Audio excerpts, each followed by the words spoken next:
Okay, so this is currently the 4.5 week mark for this aerial root propagation experiment that we're doing on this Monstera Albo. Since the last update, my family and I had a bit of a getaway, and I had to leave my plant collection for 9 days.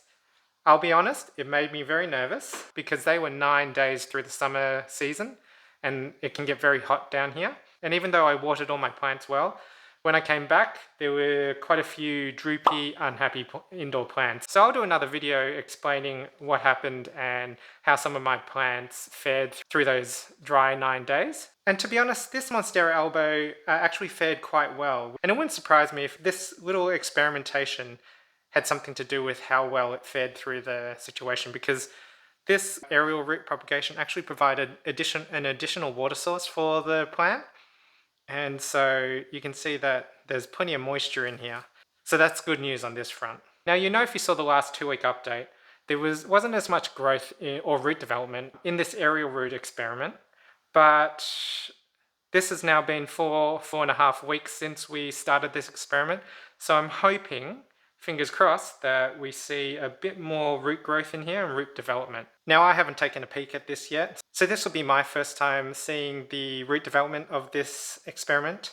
So let's dive straight into it. Now, hopefully you can still see. I know it's going to be a bit hard with this leaf coming from a bird's eye view.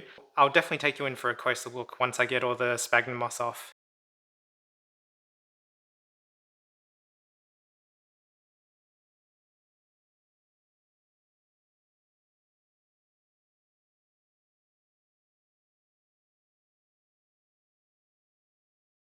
Okay, so definitely much more root development since the last update.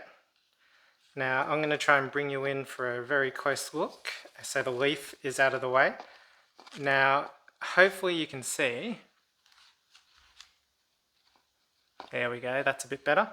Now hopefully you can see there has been actually quite a lot of active root development. And I'm going to try and point it out to you. This is probably a really prime example of one of the downfalls of working with sphagnum moss for propagation. It's actually quite hard to separate the moss from the new root development. You can see there's quite a bit of moss sticking to the roots, and that makes it hard to identify what is sphagnum moss and what is new roots. So you need to actually work quite carefully, which is why you saw me working with a pair of tweezers, to try and suss out try and remove the sphagnum moss away from the new roots so you can see how developed it is. Now, you can see this is the main aerial root here, and if you remember from the last update, it actually started to curl around. Now, this main aerial root has actually worked its way around and is currently growing up to here. But what I'm most excited about is the appearance of secondary roots off the main aerial root, and that's what I really wanted to see. So you can see there's one here, there's actually a new growth down here, if you can see, and it's actually starting to grow another root, a secondary root, with other roots coming off the secondary root. So that's exactly what we want to see here. So this is really exciting to see. The aerial root propagation is working, and it's actually thriving in here. Now, when I was removing this sphagnum moss, the top layer was actually quite dry. So it's actually a really good time to freshen the sphagnum moss with some more water. The root development that you see here is great progress, but it's probably not enough for me to start transferring into soil yet and start the new propagation process. I ideally want to see fresh new roots that are growing from the secondary roots. So roots on roots on roots. A nice, healthy and robust root ball so that I can simply just chop here and propagate the next plant. So fantastic progress on this experiment. Like I said in the beginning, it's a really simple way of propagation. You don't have to worry about rot or anything like that. And everything is still connected to the main plant, which has a healthy root system in here. So you know it's not going to run out of any nutrients. Now the next steps. Freshen this moss, put it back in. We're going to leave it for another 2 weeks and wait for further root development. You can see here this aerial root actually got away from me while we were away. I actually tried to redirect this back into the pot and I felt a bit too much resistance on it. And what I might do, since this is touching the ground when this is sitting flush, is I might actually try and run this into another container to develop into another propagation. And I'm not sure what I'm going to use for the medium to propagate this aerial root.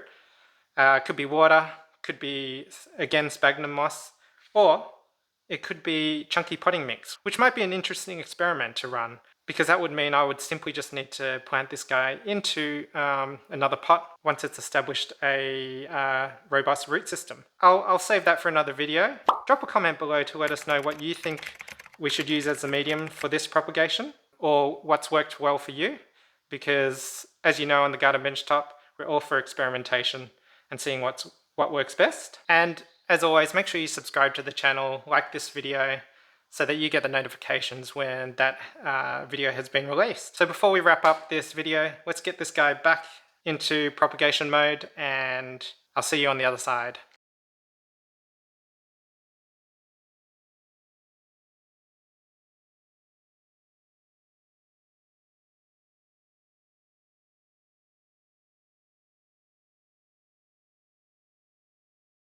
Okay, so we're all set for the next couple of weeks. We won't need to touch this. So again, thanks for watching, and I'll see you at the next update.